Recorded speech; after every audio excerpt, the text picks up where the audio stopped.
Welcome to the Inspired Impact Podcast, where dedicated female professionals share how they inspire impact every day.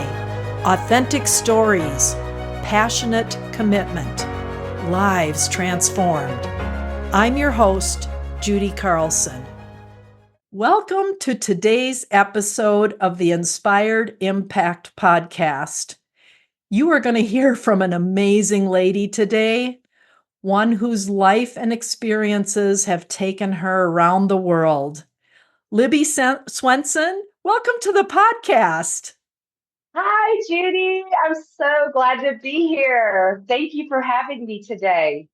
You're welcome. So let's kind of get started. Tell me about your journey. And I know you have quite a journey to tell, where you started and how it inspired you to pursue the path you're on.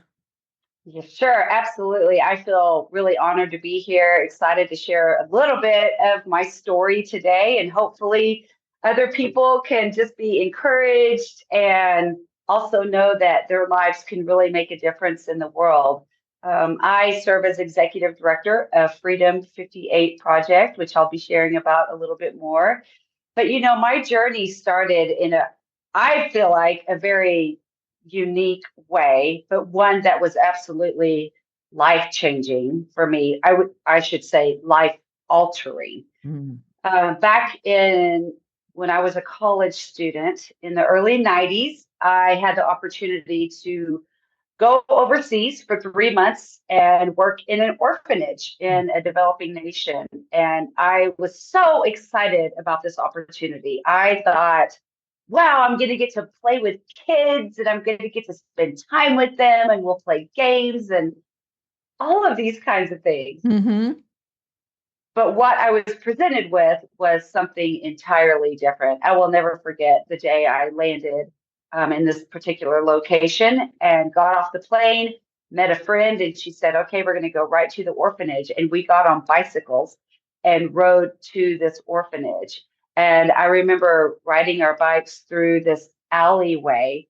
And, there are people out burning incense or chickens and ducks and everything all around us, and children playing in the street. And right in front of us was a giant gate. And that gate, unbeknownst to me, was a door that led to a life that I never knew existed. Mm-hmm. When we went through the gate, we walked into this orphanage, and immediately what overcame my senses was just the smell. Mm-hmm. How awful it was. And I looked and saw that there was a latrine going right through the middle of this orphanage. And I looked around and there are children everywhere. There were little girls sitting on little flower pots. They had cut a hole in their pants, set them on a flower pot, and they're just sitting outside. And they would sit on the flower pot so that they go to the bathroom and sit there all day. And I looked over and I saw two little blind boys who were both sitting in chairs, wooden chairs, and they had cut a hole in the seat of the chair, and they were both tied to the chairs, their ankles and their legs, and they just sat there all day. And I immediately thought, okay, I don't think we're going to be playing games and doing fun things together this summer. I was shocked. I had no idea. But then my friend just said, well, I want to take you to meet somebody else. And so we stepped across the latrine and we went back to this tiny, tiny little building.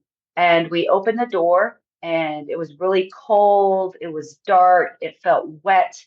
And I looked on the left and I saw a crib that had no bed. And I looked at the back wall and there were mops and buckets and brooms. And I just thought, why is my friend bringing me into the janitor closet? But then I looked on the right and I just saw this mass against the wall. And Judy, I literally did not know what it was until my friend reached down and picked up what was a little girl. And she was so covered in flies and dirt that I did not know she was there. Mm. And my friend picked her up and she turned around and she handed her to me and she said, "Welcome to your summer." Oh. And that was my introduction to a young girl who had been brought to this orphanage from a train station. She had been abandoned. Somebody had left her there with a suitcase and they didn't know what to do. So they took her to the orphanage. Well, Mhm. this young girl had some form of cerebral palsy. Mhm. She crossed her eyes, she drooled out of her mouth. And as a result, nobody wanted to touch her.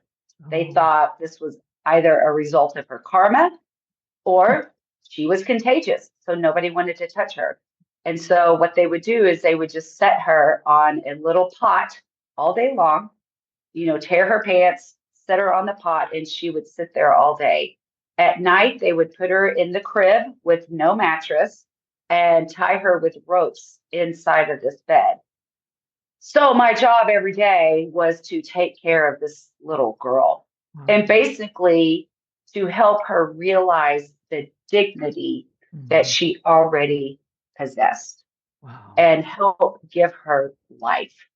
And so every day I would go to the orphanage, and it was a little bit of a covert operation because they didn't really know what we were doing. We just really wanted to help. And my friends were trying to build relationships with the people that were the directors of the orphanage. We were trying to show respect, but also trying to give children dignity and life. And so we were just trying to be very careful and very non judgmental at the same time, Mhm. because they were living in a location where every worker there was forced to do this work. Nobody had an option of working at this orphanage, and nobody wanted to do it. And so they're overwhelmed with all of these children to take care of 24 hours a day, 7 days a week. They never got to leave. The workers never got to leave. And so it was all around, it was really hard. And so I took care of this little girl all summer. I would bring food to her, I would give her a bath. I came to learn that she was actually 15 years old and she weighed about 35 pounds. Oh. And I think that summer was probably the hardest thing I have ever been through in my life. One, we didn't speak the same language, and she didn't know what I was saying to her. I didn't know what she was saying, partially because she really couldn't talk. Mhm. But what I did realize is that she responded to love and Mhm. she responded to being treated with dignity as Mm. she deserved, just like anybody else in the world. And Amen. so it was really a life altering summer for me because I remember one day I was giving her a bath and I was trying to wash her hands. She had such a lack of cholesterol in her body Mm. that all of her joints just stayed locked. Like you couldn't move her shoulders, you couldn't move her elbows, her knees, they were locked into place. Well, she would constantly clench her left hand, and I was trying to wash it. And as I did, I unfolded all of her fingers. And as I did, a swarm of maggots fell out of her Mm. hand. Mm. Somehow a fly had landed in her hand. And I just stopped everything. Mhm. And I just said, God, where are you? Mhm. Right. How is this happening in the world today? How? And here I am, I'm in my early 20s, and Right. I'm just so blown away by this horrific injustice. But what I came to realize is that this young girl was in that situation because there were people in positions of power Mm. who did not think that she deserved the right to life, liberty, and dignity. Right. It was because of those positions of power that she was in this place of starvation, malnourishment, pain, and suffering. And so that's where my life was altered. A part of it also just thinking, wow, I was so arrogant coming into this whole summer thinking, oh, these kids, they're so lucky. Here I am, this college student from America, and I'm sacrificing my summer to help these kids. I'm kind of amazing. Well, that was all turned upside down, Oh, yeah. realizing, oh my gosh, Oh. who am wow. Mm-hmm. This is the one, this young girl Mm-hmm. is the one who is going to change the world Mm-hmm. because her life has so much meaning. Mm-hmm. And so it just completely changed because I thought I was coming in as the teacher, Mm-hmm. when in reality, these young, malnourished children, and in particular, this young girl, they became my teachers. Oh. Well, I did have to leave that summer and come back. And unfortunately, the director of the orphanage put a lock on this little girl's door so Mm. that nobody could go in and she could never go out. My friends found a hole in the window and they began feeding her throughout the year. Mm. They had to go back to the United States a year later and nobody stepped in to help. And Mm. so she actually passed away in her Mm. room at the age of 16, Oh, weighing who knows how much, right. and was just there in her little room. And so I think what I learned from that, one of the small things that I learned was that, it's actually people that are in positions of power that abuse that power to take away the dignity that people deserve. Mm-hmm. But then I understood, well, if people are in a position of power to take away, I'm in a position of power to give. Mm. I can do that. I can give life. I can help people realize their dignity that's already innate within them. I can help bring liberty. And that is a very powerful thing, no matter what that looks like. And so that experience just has been so critical for me in my whole life's journey because I realized after that summer, I thought, I have got to be a steward of this experience Yeah. because I cannot keep this to myself. People need to know, and people need to know that there are millions and millions of other people like this little girl who Mm-hmm. needs someone to step in for them. Yep. And so I had the opportunity to speak to college students, to speak to different groups of people over the years, thousands of people just getting to share this story Mm-hmm. of this young girl Mm-hmm. who has helped to change the world. Mm-hmm. But she helped change the world through her suffering, and so we don't want anybody to suffer like that. That's why I feel like involvement is just so, so important. Mm-hmm. So that's really how my journey started. And I know it's a pretty intense story, but maybe that's what I needed to see in my life, um, to realize, what else am I going to give myself to? Right. but, but helping others, find their own experience. And so remarkable the amazing transformation that took place in your life from Mm. power to take away to power to give. And you're only in your 20s, Libby. Oh my gosh. I was so dumb.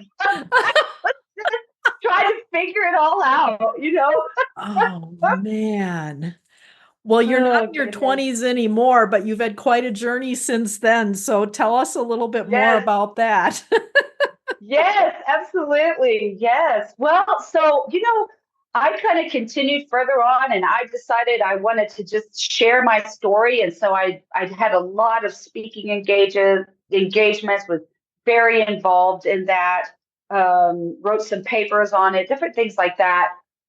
So it wasn't until 2006. So this summer for me was in 1993. But in Mm. 2006, I heard a man speak about this problem of human trafficking, modern day slavery. And his name was Gary Haugen. He had founded an organization called International Justice Mission, which some of your listeners may be familiar with. They're an incredible organization that has been fighting human trafficking all around the world and working on helping to make certain that laws are protecting the poor. When Gary Haugen spoke about human trafficking, I was dumbfounded. Mm. Obviously, I knew about poverty. I knew about injustice. I knew that people were lacking food around the world. I knew that there was a lack of clean water. But when he said that there were around 50 million people in the world living as slaves, I was so shocked. I had no idea this was going on in the world today. Mm-hmm. So I immediately contacted IJN and said, look, I want to get involved. I was working with a student organization. We had tens of thousands of students involved on campuses all across the world. And I said, I think we should partner together and work together because students will want to get involved in raising awareness and in raising money for this very critical work. Mm-hmm. And so that began a 12-year journey of partnering with International Justice Mission. And I'm so, so grateful for that time with them. And, I also will say during that time, when I went home and shared with my husband, Bob, mm-hmm. about what was happening in the world with modern day slavery, mm-hmm. his response was, no way. He said, there's no way that's happening. Wow. I said, why don't you believe that? And he said, there is no way that a man could do something like that to a little girl. I think the egregiousness of it all it felt impossible for him to wrap his head around it because it's so ugly, so awful. Human trafficking is the fastest growing criminal industry in the world today, with annual net profits of $150 billion, which is more than the net profits of Nike, Google, Starbucks, Disney, and the NFL combined. Oh, wow. This is a massive criminal industry, and it links arms with drug trafficking and the illegal arms industry. They're all part of they're all in the same wheelhouse. Okay. But human trafficking is the fastest growing. When you think about it, what happens if somebody sells a bag of cocaine? Mm-hmm. It's gone, right? Mm-hmm. You use it one time, the product is gone. You have to find more. Mm. Well, a human is not that way. Mm. A human can be sold over and over and over and over again until they expire, right, which could be decades later. And so it's such a horrible, awful crime. So my husband started reading books, watching documentaries, and he just said, okay, what do I need to do? I've got to get involved. And he was involved with real estate, land development.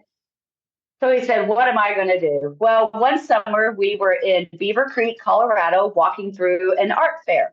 Mm-hmm. And we saw this woman painting this portrait of a woman, and it was incredible. And so we just approached her and said, what is this that you're doing? This painting is beautiful. And she said, well, my husband and I, we do nonprofit work in Rwanda, and he offers counseling, and we help provide job training for women. And I will paint a portrait of some of the women to tell their story. And for my husband, it's as if a light came on in his head. And he said, what if we had paintings created of people who have been rescued or intercepted from human trafficking to mm-hmm. tell their story in a dignified way? And she said, I'll do your first painting. Oh, wow. And so we were able to get a story with permission about a girl who had been trafficked and sold to a brothel. And she has this incredible story of a rescue and life change for her. And so we were able to have her portrait painted. And so this artist, whose name is Judy Dickinson, she's incredible.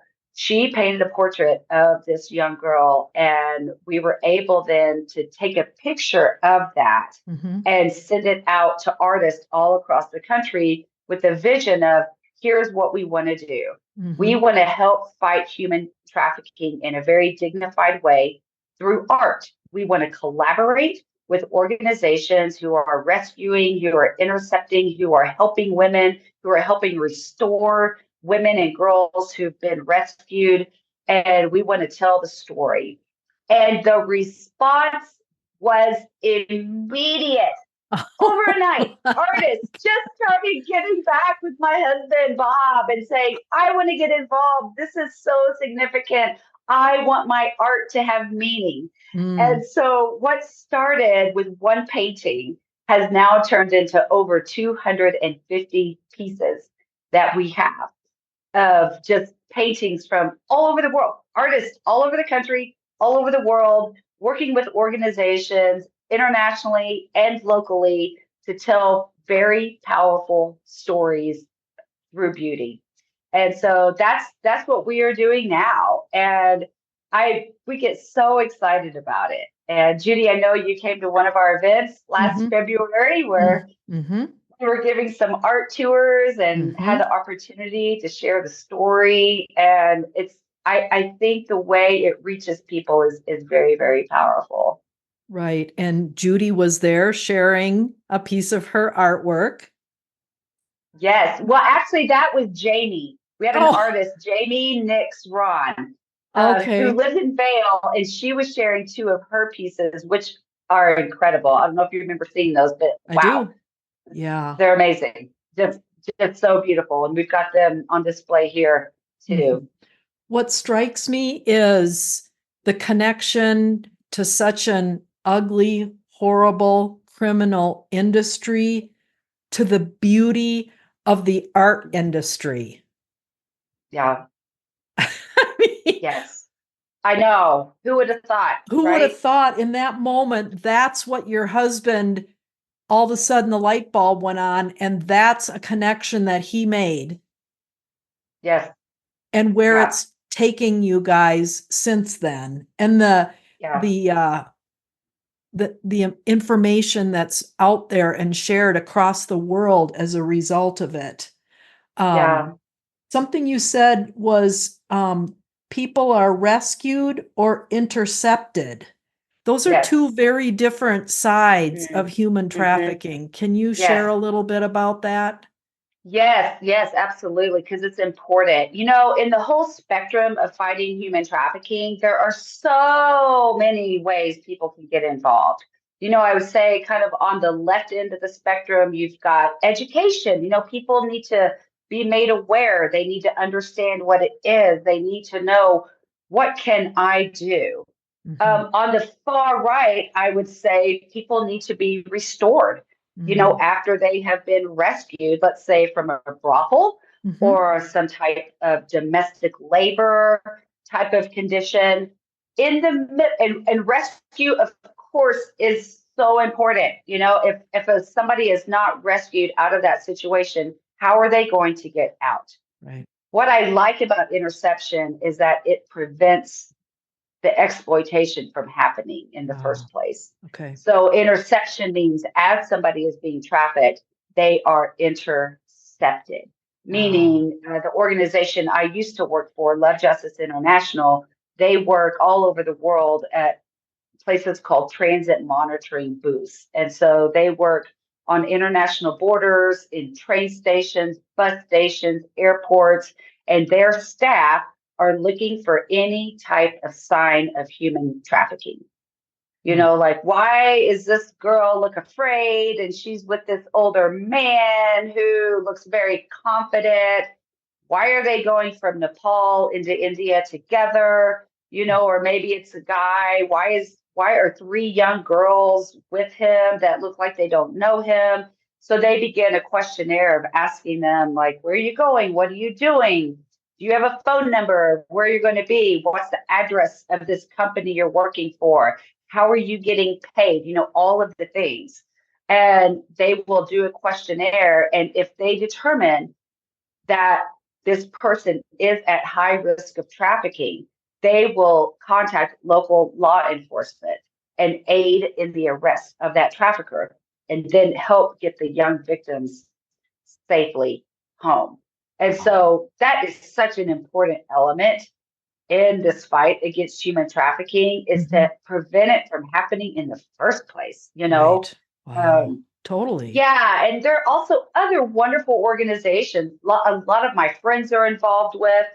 There's a lot of companies that help employ women, or educate young girls Mm-hmm. so that they can be more safeguarded from Mm-hmm. human trafficking. If Mm-hmm. young girls can be educated and if they can be provided a way to work, to Mm-hmm. sell some kind of good Mm-hmm. or product that will sell in the market, Mm-hmm. or anything like that, that also helps to prevent trafficking. So that's why I said people can get involved in so many different ways, Right. You don't have Right. to be a lawyer. You don't No. have to be a police officer to fight human trafficking. Mm-hmm. I'm neither of those things. But I feel Wow. like, find your piece of the pie. Exactly. What's something that you can do? What's your skill? What's your ability? Right. And jump in at that. Yeah. Do you have a specific experience of someone that you would be willing to share, of someone who was either rescued or intercepted in human trafficking? Yeah. Yeah.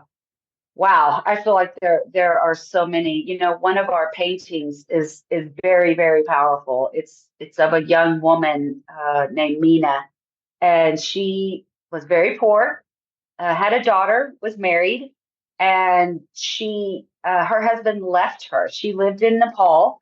Her husband left her, which left her destitute. Mm, So for many women around the world, they have to, not really by their choice, but they have to rely on their husband for support right. because they're not provided job opportunities, they're not provided education, they lack medical care. And so if their husband leaves them, then they are left destitute. Mm-hmm.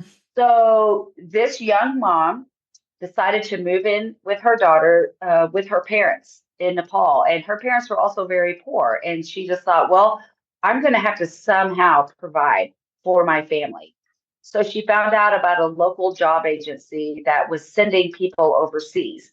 And in very poor countries, it is not uncommon at all for people to move to another country so that they can find work and send it back home to their families because Mm-hmm. their home country just doesn't have opportunities for them. Okay. Mm-hmm. So she found this so-called job agency that said, oh, we can find a great job for you in Lebanon. Mm, So here she is. She's desperate. She is vulnerable. Her mm-hmm. family is vulnerable because of their poverty, because of her lack of education, because of her lack of opportunities. So what is she going to do? She's been provided an opportunity that she thinks could help her family. So she takes the job. They fly her to Lebanon. But what was waiting for her was anything but a good job that would provide for her family. It was a family that hired her, so called, and she became their domestic servant. They were bringing in men every day to Oh, exploit her. So she became a sex slave. And this was happening every day for this young mom. And she became so depressed about her situation that one day she got a scarf and she tied it on the ceiling fan and she said, I'm going to take my life because mm, I cannot live this way anymore. mm-hmm. But then she remembered her daughter Mm, and she said, I'm not going to die in Lebanon. This is not where my life is going to end. I have to get back to my daughter. So while this family was gone, she found 6 or 7 scarves and made a rope and threw it out the 6-story window of her apartment. And she climbed out of this apartment and she hit the ground and she started running on the road. And believe it or not, she came across a man who was from Nepal, Oh, and he helped her locate her father in Nepal. And so they contacted Love Justice, who was working in Nepal, and they helped her get back to Nepal. And they helped her process this whole situation. She then became a staff member. She herself became a mm. border guard for Love Oh, Justice and began intercepting other people from human trafficking because it so radically transformed her life. And wow. so, there are thousands of stories like this. There Right, are just all over the world, right. people's lives who have been transformed. Yes. There are also stories of women that I have talked to, multiple women that nobody intervened in their life. Mm. And now they are living as slaves. I've been to South Asia. I've been in the brothels multiple times. I've heard women's stories who have just said, I wish somebody would have been there for me because now I am stuck in a brothel and I can never leave. Please tell my story to Yeah, other people so right. that they will look out for others who could be in potential danger. I love William Wilberforce. He Mm-hmm. was part of British Parliament Mm-hmm. many, many, many years ago. And he was a huge abolitionist that really helped to stop the transatlantic slave trade Mm-hmm. of the slave ships, that were bringing people to England, to the Mm-hmm. Caribbean, and all of that. And he worked for over 30 years fighting against the slave trade. And it wasn't until a couple of months after he died that that was finally passed. But Mm-hmm. he said something that always I think just has such a profound impact on me. And Mm-hmm. he said, "You may choose to look the other way, but you can never say again that you did not know." Oh, wow. Goosebumps. Yeah, yeah, Yep. You can yeah. never say again. Yeah, say that That again, you did Libby. not know. You You may may choose. choose to look the other way, but you can never again say that you did not know.